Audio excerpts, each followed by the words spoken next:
Nous avons maintenant ici un pointeur P4 et j'aimerais maintenant allouer de l'espace mémoire pour cette variable. Donc, je pourrais ici dire que P4 est égal à new. Alors, comme P4 pointe sur une personne, sur un objet de type personne, je vais donc écrire ici personne. Et puis, comme il existe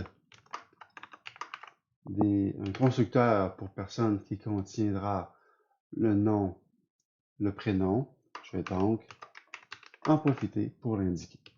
Je vais aussi lui dire quel sera son actif et son passif, comme ceci.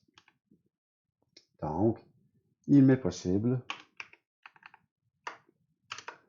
d'afficher les valeurs de P4, sachant que la mémoire qui a été allouée de façon dynamique à P4 pour justement contenir la personne en question. Donc, j'exécute et on constate qu'effectivement, nous avons Marie-Victorin 2400-300 pour un bilan de 2100. Alors ici, j'ai écrit new personne. Donc ici, c'était l'objet, suivi par la suite les éléments du constructeur, si un constructeur existait. Si par exemple, j'avais une variable entière, int a, comme ceci, je pourrais lui dire que c'est un pointeur. Alors, donc je l'initialise à nul ptr. Et puis par la suite, je pourrais dire que int a est égal à un new int.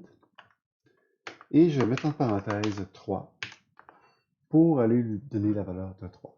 Donc si je faisais par la suite cout, le contenu de A, alors nous aurions la valeur de 3 affichée à l'écran. C'est ce que nous avons.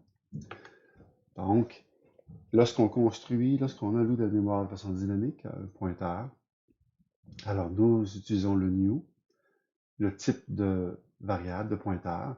Dans ce cas-ci, pour le int a, c'était un entier. Et j'ai mis en parenthèse 3. Si je ne mets pas les parenthèses, il y aura une erreur qui va être affichée. Par la suite, lorsque je veux libérer cette mémoire, alors je fais un delete int a, comme ceci par exemple, et je prends soin de dire que le pointeur redevient à nul ptr, comme ceci. Alors ceci me permet de libérer l'espace mémoire d'un pointeur.